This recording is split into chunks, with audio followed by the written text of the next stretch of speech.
Yeah, not the first time I've done that. Load into the wrong hotel. It's the next property over.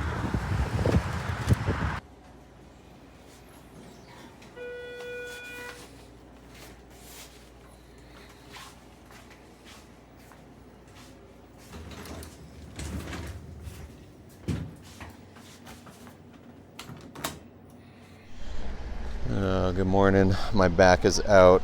I can't bend over to dress my pants over my boots. We're here set up some NGOs where migrants that enter the country illegally are getting dropped off after they've been processed and given their temporary legal status pending a hearing. I'm going to drag my chair over to the camera. Oh, I can't bend over.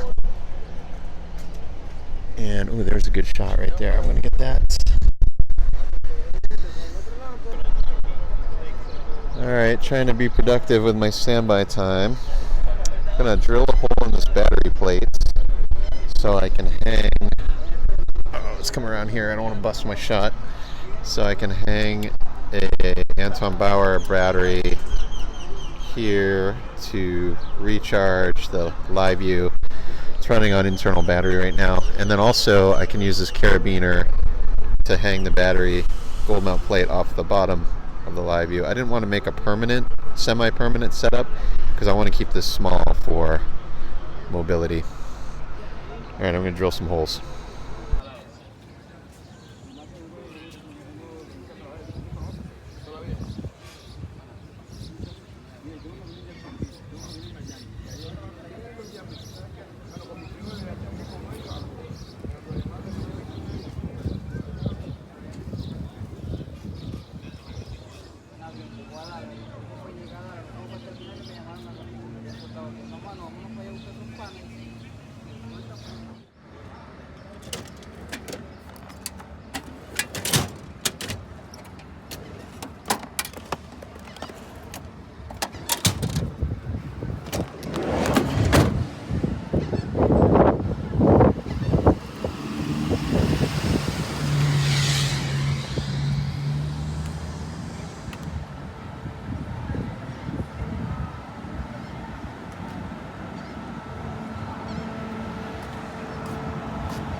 Just talked to a young migrant from Venezuela. I'd say he was 18, maybe 20 years old. Said he lost his ID or doesn't have an ID, I'm not sure which. And he doesn't have any money. His mom has sent some funds over Western Union, but without identification, he can't retrieve it. I can't help him because I can't leave my post here. The overwhelming majority of migrants right now are being processed and released with a notice to appear, and they're put in what Mayorkas is calling removal proceedings. So we want to take you live to another area of Brownsville here where migrants are being dropped off after being processed. One young man telling us that he was processed and he's getting on a bus to head to Washington, D.C. So here's what happens. They're generally processed and then released, and then they're told to report to an immigration office where they reach their destination, of course. But they might not get a court date for 2 to 5 years, some of them even 10 years, because of this backlog that we've been seeing.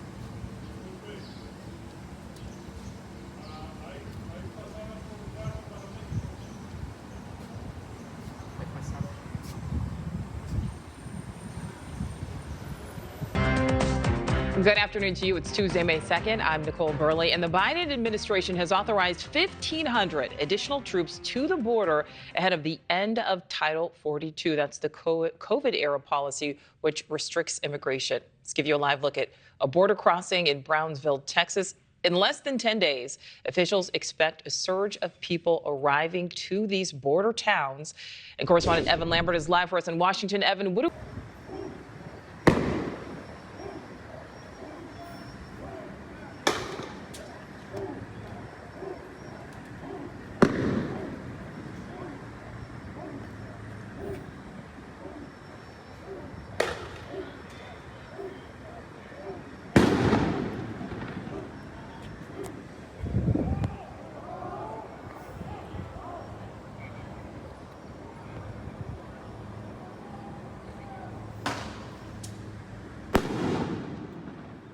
Instead, they'll be doing things like data entry, warehouse support, and administrative tasks.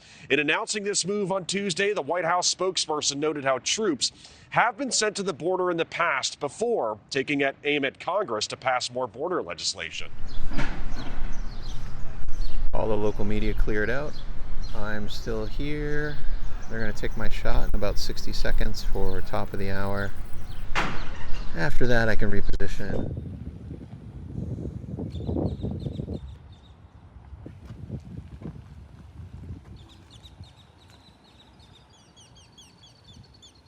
Six batteries to charge, and a little bit of B-roll to edit and upload.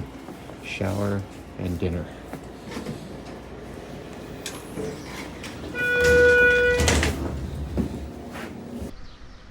0645. I got to skip the 6 a.m. news because it was too dark and there wasn't much going on here. There still isn't much going on, but I'm at the bus station.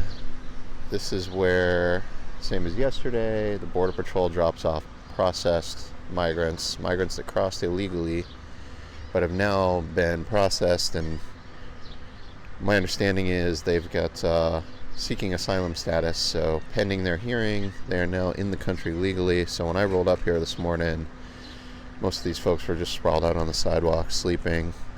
I gotta say, everyone's very nice and respectful and quiet. They're all just so grateful to have completed their journey alive.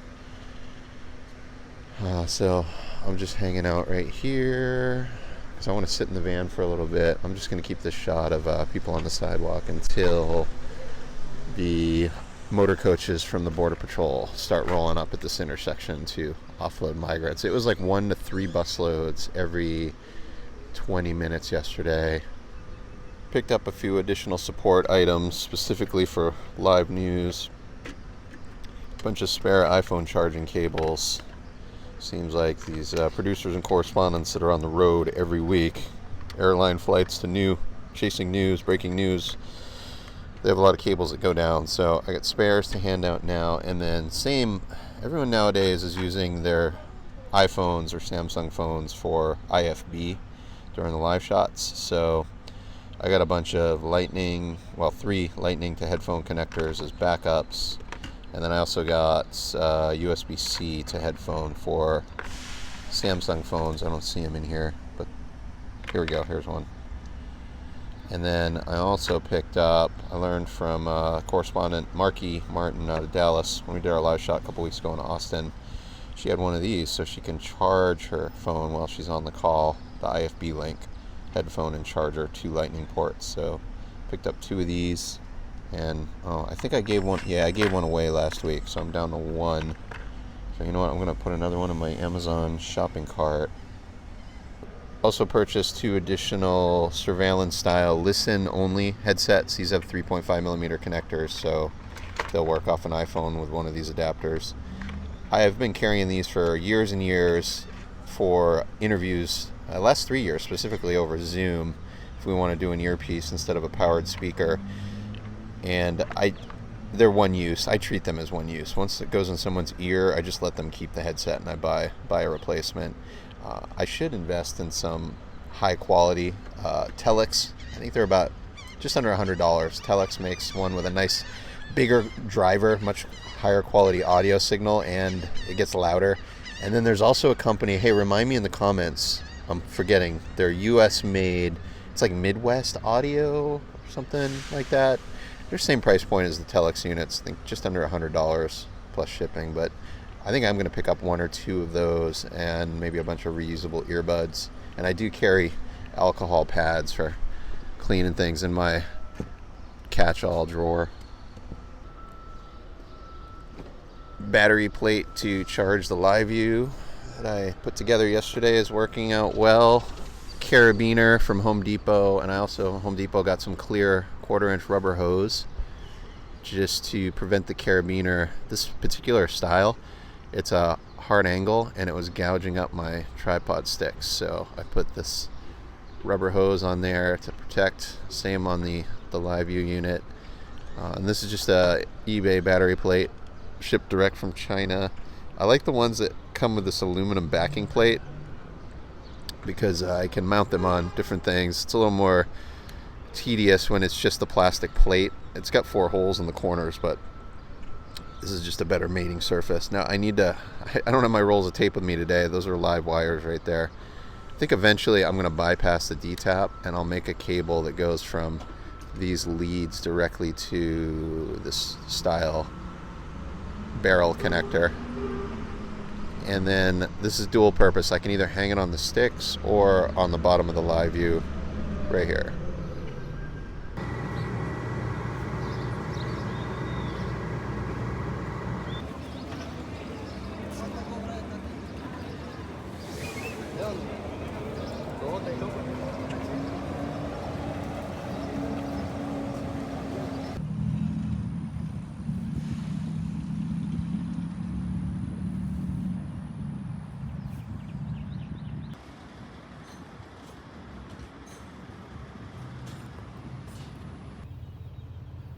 The nugget on the processing.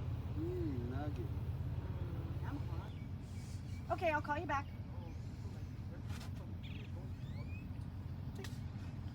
The Rio Grande Valley is leading in migrant apprehensions right now along the southern border. The city of Brownsville declared a state of emergency this week amid the influx. El Paso, meanwhile, is number 2 right now for apprehensions. That city also announcing a disaster declaration due to what leaders are saying are unsustainable numbers.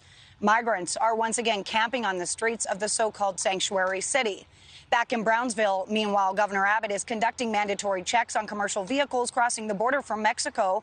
They began these operations on the International Bridge Tuesday. They will be continuing those until Sunday, May 7th. Texas DPS saying that the operation is currently only happening in Brownsville. And to help relieve some of the pressure on the processing centers in the Rio Grande Valley, sheriffs within the Del Rio sector, which is where Eagle Pass is, which is really the epicenter of this crisis, they're telling me that buses of migrants are coming to the sector from the RGV to be processed by Border Patrol, while agents in other sectors, like the coastal sector, are jumping in right now. It's all hands on deck doing virtual processing. Okay, so we've talked about these 1,500 troops that the Biden administration is sending down to the southern border. So let's be realistic about what that means. 0530. Yesterday I was able to get my morning bump shots out with the camera right up by the van so I could see the van, but today I gotta go down a block to get a shot. So just loading up the cart. My back is still bothering me. I need a few spare batteries. I don't want to bring that huge tool bag. My little bag is full of kit. Alright, we are up and transmitting. It's not much of a shot, but it's really the best concentration of migrants this morning over here in front of the bus station. So maybe they'll use it as a bump this morning. 6 o'clock news. Maybe not. My van is just down the block over here. Same as yesterday. I think in 2 hours I'll move back to that position right by my van, which shoots down this block, which is where the Border Patrol buses drop off processed migrants. Alright. We sit, we wait, and we have ibuprofen for breakfast. Alright, a morning of bump shots. Testing out this new mic. Doesn't seem to perform well in the wind, even though it's got the big furry. Get the migrants are teasing me in my setup. They're all laughing. They're all, haha, la playa, la playa.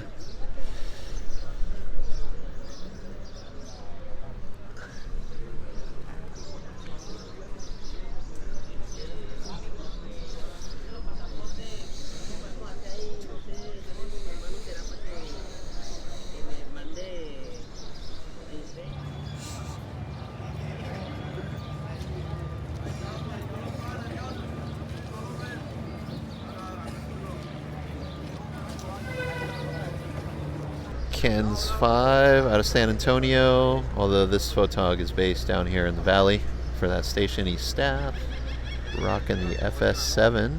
It's also got a little mirrorless, shooting B-roll. One thing it still just like throws me with the media, but they'll just walk away from their kit. Don't seem to have concerns about it disappearing. This isn't unique to this one photographer. Everyone does it, so I guess I'm responsible. keep an eye on it.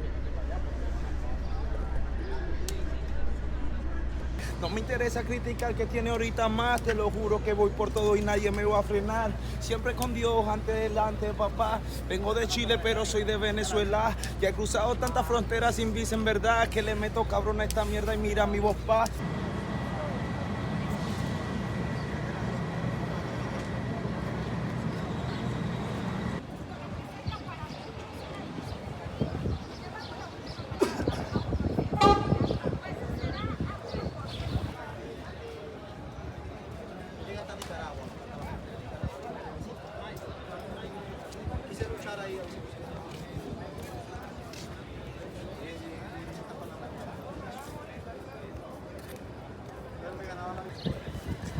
Oh, it wasn't windy until I hit record. I don't have my mic on the phone. I got cleared for the day. I think I'm at hour 12. I'm just doing a tape play out back to feeds of the shots I got today. I'm getting better about trying to keep things to 10 seconds per shot or less, like 8 to 10 seconds. And I'm trying to roll at, so frame 1 is a usable edit, and then cut while the shot is still valid as well. Kind of getting my head back in the news game, shoot for the edit. Got extended 1 additional day. I checked out, checked back in, new room, same floor. 0500, Friday, last day.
I do, yeah.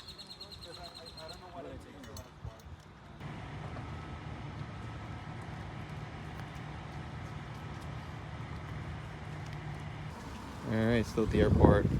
Tape playback, feeding my footage into feeds. I probably should have sent it to him live, but here it goes. Well, ICE is conducting repatriation flights, removing more than 100 migrants from the U.S., sending them back to their home countries ahead of Title 42 expiring. They're being put on flights out of South Texas near the border, with video showing migrants in custody, searched, and then loaded onto those planes. Correspondent Allie Bradley is live. And Allie, you are hearing Colombia is already no longer accepting these flights. Yeah, Nicole, we're still a week out just about from Title 42 ending, and we're already kind of running into some issues here as Colombia is saying that they're no longer accepting these repatriation flights. My ICE sources telling me that flights headed toward Colombia have been canceled this week, as that is the current situation where they're no longer accepting those flights. But again, we were there as those flights were going out of Harlingen Airport today. There were 133 Guatemalan nationals that were sent back to their home country on those repatriation flights. Now, this was ICE Air's operation at the hub in Harlingen, where they were escorting these folks out on outbound planes there, and dozens of these flights have been taking off from these hubs since for 18 months. They've been sending migrants back from 8 different locations, or 5 rather, excuse me. Now, while some of these policies are being enforced, like these flights we're seeing there under Title 42, others are not. Like one of the fail-safes that was actually put into place by the administration back in October, where migrants from Venezuela who cross between ports of entry without the proper documentation will be turned back to Mexico. Now, that policy was expanded to include migrants from Haiti, Cuba, and Nicaragua back in January to help with the influx.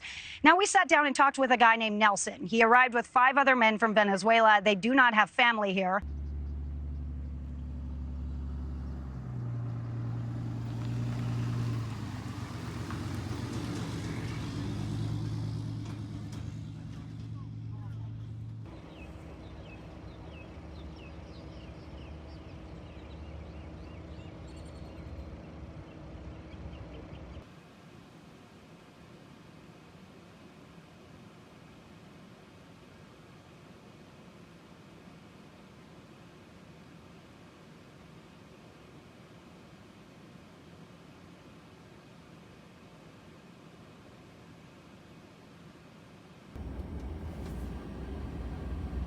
Goes Secretary Mayorkas.